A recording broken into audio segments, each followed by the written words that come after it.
What made you want to make a film of the Lone Ranger? Was the Lone Ranger or Tonto a childhood hero of yours? They were. When I grew up, I came home from school and turned on my TV, and there was a Lone Ranger, so I watched him every day after school. And that was the inspiration for me to make the movie. The film is based on a popular TV series from the 1950s. Do you think that cowboys and Indians are still popular? And why do you think young people like me will like it? I do think cowboys are still popular. I think that there's a little bit of there's a fun idea of just being a guy sitting on a horse, and if you want to go that way, you go that way. If you want to go that way, you go that way. You want to spend the night here, you cook yourself some food, you do whatever you want. You're free, and that kind of freedom it's really attractive. You know, it's fun to think about. I don't know, did you ever think about being a cowboy when you were a kid? I mean, you're still a kid. You ever think about being a cowboy? It's a cool idea, I think. Yeah. I mean, it's kind of fun to think that it's just like you, your horse, and the open range. Yeah, you can do whatever you like. Totally, yeah. I like the humour in the film. What made you decide to give the characters a comedy aspect? I just think humour is a valuable kind of release mechanism, you know, and the film has a lot of sort of tense moments, and it's also nice to not kind of wallow in that space. So, you know, sort of comic relief, I think, kind of lets you sort of reset your clock as you're telling the story. And Horse says you are a spirit walker, a man who has been to the other side and returned, a man who cannot be killed in battle. Something very wrong with that horse. Well, the film looked amazing. How important is it to film on location in the actual desert rather than on the studio with a green screen? It's a lot more fun, and it's a lot more real, and as an actor you get to be, you know, you're looking out, and instead of seeing a studio and seeing blue screens behind you and trying to imagine you on a train going through a desert, you look out and you see the desert and you are on a train. So it's more fun, which I think probably results in better work if you're having fun, and just to capture it was you know, it was Gore's choice and Jerry's to film out there, and you get something from the landscape, you get something, you know, it's an incredible part of the world, and to be able to soak that up through the film, it's brilliant.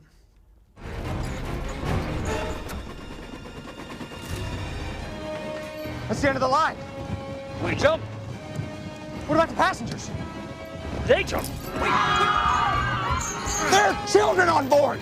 All jump. Have you no decency? Wendigo getting away. No, you're not going anywhere.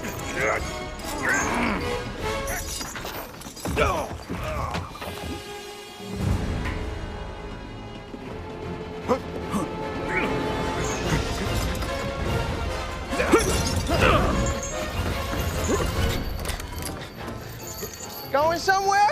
Yes. No. No. Yes. No. Yes. No, we are not. Yes. No. Yes. Shut up! Yes. I went to see the film with my mum, and she was petrified when you stood on top of the platform. Her and I both. Was it real, and was it scary? Yeah, it was real, 100% real, and yes, it was 150% scary. They got us up there with a helicopter. I remember I said to Gore, I said, how are you going to do this with me standing on this spirit platform? Maybe you'll build it about 2 feet tall, 4 feet tall, and paint the bottom green, and you know, we'll figure it out like that. He goes, no. He goes, you see that thing up there? I was like, no. And he goes, way, way up there. Here, binoculars. Give me some binoculars. You see that thing up there? And it's like, oh, yeah, I think so. And he's like, yeah, we're going to put you on top of that. It was like, good. That's what I wanted, yeah. There was a brilliant action sequence in the film set to the famous Lone Ranger music. Did you choreograph the action to the music? yes, it was first started with storyboards, then we would edit the storyboards together to the music, all the time to the music, and it was conceived, and then we would do what we call pre-visualization, which is like very rudimentary animation, but it was always going to be musical. What did you use to influence your character and inspire your role? Just a lot of reading about the time, you know, and watching documentaries, and there's some great books that have sort of first-person narrative, you know, diaries or letters, and you just soak up the elements and the ingredients of the time, and you sort of think about, you know, who their role models would have been, what they're taking inspiration from, who they were learning from, what was their day-to-day life, and try and put that all into the mix really, and see what comes out the other side. What preparation did you have to do for your character? I heard that there was a 6-week cowboy boot camp, which sounds amazing. Yeah. What did you have to do? Yeah, cowboy boot camp was amazing. They basically loaded us up, took us to a horse ranch, and said, we'll come get you when you're cowboys. And they made us work with horses. They made us work with animals. They made us work with bullwhips, with lassos, with guns. Really all of the skills that you would need as a cowboy. That's what they had us work on. That's really cool. You've made lots of films with Johnny Depp before.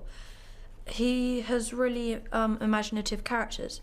Do you let him run wild with what he wants to do, or do you work with him to develop the character? Well, he kind of develops the character on his own. He is very inventive and very creative, and we certainly will discuss what he's going to do, but it's usually pretty brilliant what he comes up with. Why are you talking to that horse? Why am I covered in dirt? I buried you. Why am I alive? Well, I think we all love adventure and fun and laughter, and it doesn't matter if it's a Western or anything else, you like to be entertained. And since we got Johnny Depp and everybody likes Johnny Depp, I think somebody your age would love this movie.